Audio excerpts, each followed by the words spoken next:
다음 소식입니다. 9월 정기총회를 앞둔 주요 교단들이 코로나19 전국에서 한국교회의 개혁과 대사회적 신뢰 회복을 위해 고민하고 있습니다. 이번 한 주 동안 CTS 뉴스는 다음 주에 일제히 열리는 주요 교단들의 정기총회를 미리 점검해 보겠습니다. 네, 먼저 대한예수교장로회 백석총회입니다. 온라인으로 정기총회를 준비하고 있다고 하는데요. 주요 헌의 내용 살펴봤습니다. 장현수 기자입니다. 총회 개혁을 목표로 사회법 소송과 금권선거 차단에 나서고 있는 대한예수교장로회 백석총회. 올 정기총회부터는 경선이 전격 폐지됩니다. 차기 정 부총회장은 후보추천위원회에서 추천하며 정기총회 당일 총대들에게 인준을 묻게 됩니다.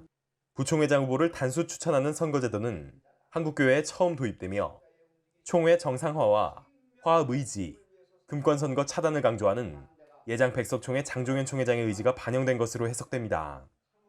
또 후보 공천의 공정성을 확보하기 위해 공천위원회 회의를 열고 이른바 회전문 인사를 차단하는 헌의안도 냈습니다. 회전문 인사란 한 인물을 주요 직책에 돌려가며 임명하거나 예전에 직책을 맡았던 인물을 재임명하는 걸 말합니다. 예장 백석총회는 이번 정기총회에 주요 부서 보직 완료 후 3년이 경과할 때까지 재공천은 불가하다는 총회규칙 단서조항 삽입을 헌의했습니다. 주요 부서는 헌법, 감사, 기소, 재판 등 6개 부서입니다.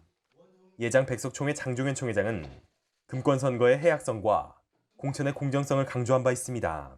모든 것이 총회원들이 공정하게 일할 수 있도록 합리적인 범위에서 공천을 해야 될 것입니다. 또한 저를 비롯한 임원들이 어느 한쪽에 치우친 인사를 추천하는 것도 하지 말아야 됩니다. 총회 화해조정위원회 신설안도 청원됐습니다. 사회법 소송을 막고 총회와 교회 내 갈등을 처벌보다 화해로 막고자 하는 의지에서입니다. 예장 백석총회는 총회나 노회의 사건으로 고발장이 접수되면 총 3단계의 화해 조정 절차를 밟도록 헌법을 개정한 바 있습니다. 1단계에서는 20일 동안 총회 임원회가, 2단계에서는 해당 7위회가 화해 조정을 진행합니다. 3단계에서는 재판국에서 기소장 접수 후에 다시 20일 동안 화해 조정 과정이 이뤄집니다. 지난 회기 총회가 겪은 어려움을 생각하면 면직, 제명, 정직과 같은 중징계를 해도 충분한 상황인데도 불구하고 징계보다 중요한 것이 총회의 화합과 발전이라고 생각해 주시는 것이 있었습니다. 서로의 잘못을 따지고 시비를 가리는 것도 중요하지만 무엇보다도 총회가 안정되고 앞으로도 나아가기 위해서는 어떤 것이 옳은 선택인지 대해서 많은 고민을 하게 되었습니다. 목회협력지원센터 설립안도 다룰 예정입니다. 설립안이 통과되면 목회협력지원센터는 코로나19로 어려움을 겪는 목회자를 돕기 위해 코로나19 장기화에 따른 지원책을 마련하고 목회 전략을 수립해 나갈 예정입니다. 총회가 45주년을 앞두고 대대적인 우리 결속 또 총회 교단의 발전을 위한 걸 우리가 하기 위해서 45주년 준비위원회를 구성하는 헌의안이 또 나왔습니다.